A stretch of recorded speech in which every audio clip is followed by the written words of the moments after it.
they're finally home. On October 13th, the last Israeli hostages held in Gaza returned to Israel. That moment marked the completion of the first phase of President Donald Trump's peace plan. And on paper, it looked like a massive success, even bigger than anyone had expected. But now that the hostages are free, the situation in Gaza has taken a dramatic and dangerous turn. With Hamas weakened and Israeli troops pulling back from large parts of the Strip, what was supposed to be the beginning of peace may instead be the beginning of something much worse. The peace plan called for a gradual Israeli withdrawal to positions near the border. That part has happened. Nearly half of Gaza no longer has Israeli military presence. But here's the problem. When one power leaves, another always fills the vacuum. And that's exactly what we're seeing now. As Israeli troops move out, Hamas fighters are moving back in. Within just days, Hamas has remobilized about 7,000 militants.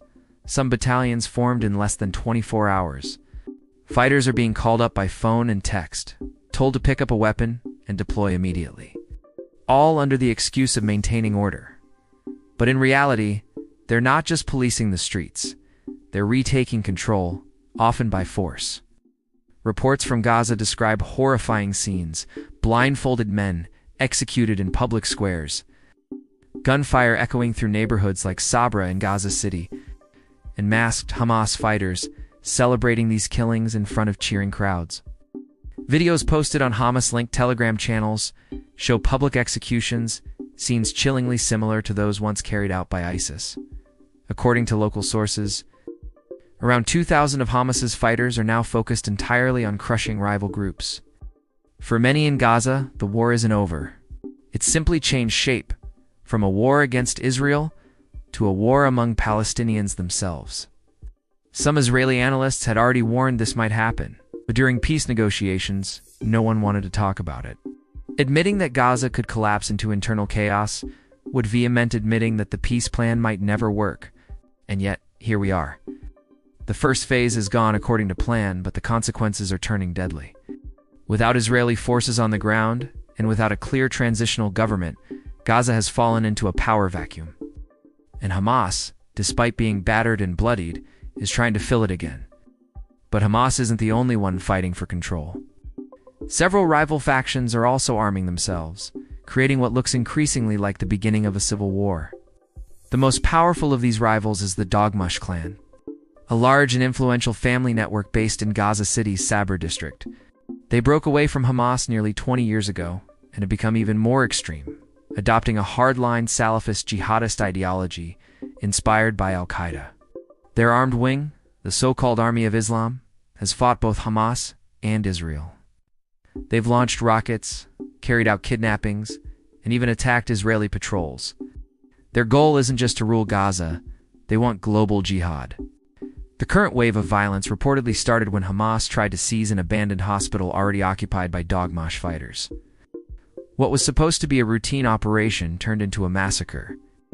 Several Hamas militants were killed, and in retaliation, Hamas executed dozens of Dogmush family members in public. Now, the group has vowed to wipe the clan out completely, and Dogmush isn't alone.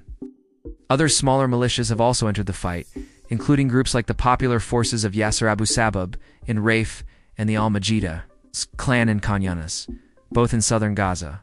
According to Israeli opposition figures and some media reports, Israel may be discreetly supporting some of these smaller groups, supplying limited weapons through intelligence channels. The goal? To weaken Hamas from within without risking Israeli lives. Hamas, of course, retaliated quickly. Late last year, its fighters attacked the Abu Sabab neighborhood, killing over 20 people, including the clan leader's brother. Meanwhile, the Al-Majida clan has reportedly set up safe zones for displaced civilians, offering food and shelter with Israeli logistical help. Some analysts call this Israel's Plan B, a backup strategy to fill the power gap after its withdrawal. So right now, Gaza is split between radical jihadists, even more extreme than Hamas, and clans quietly backed by Israel. Hamas is weak, but its enemies are many, and each one has its own agenda.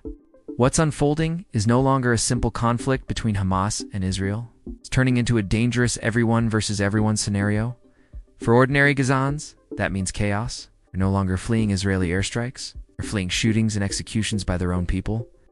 This internal collapse is a huge problem for President Trump's peace plan. The second phase was supposed to include an international peacekeeping force, possibly with troops from countries like Egypt, Indonesia, or Jordan, to stabilize Gaza and prepare for a new transitional government. But that force doesn't exist yet. No one has committed troops. No one has defined how it would even operate. And while the world hesitates, Hamas is taking back the streets. If they manage to re-establish full control, the peace plan could fall apart completely. So here's the big question.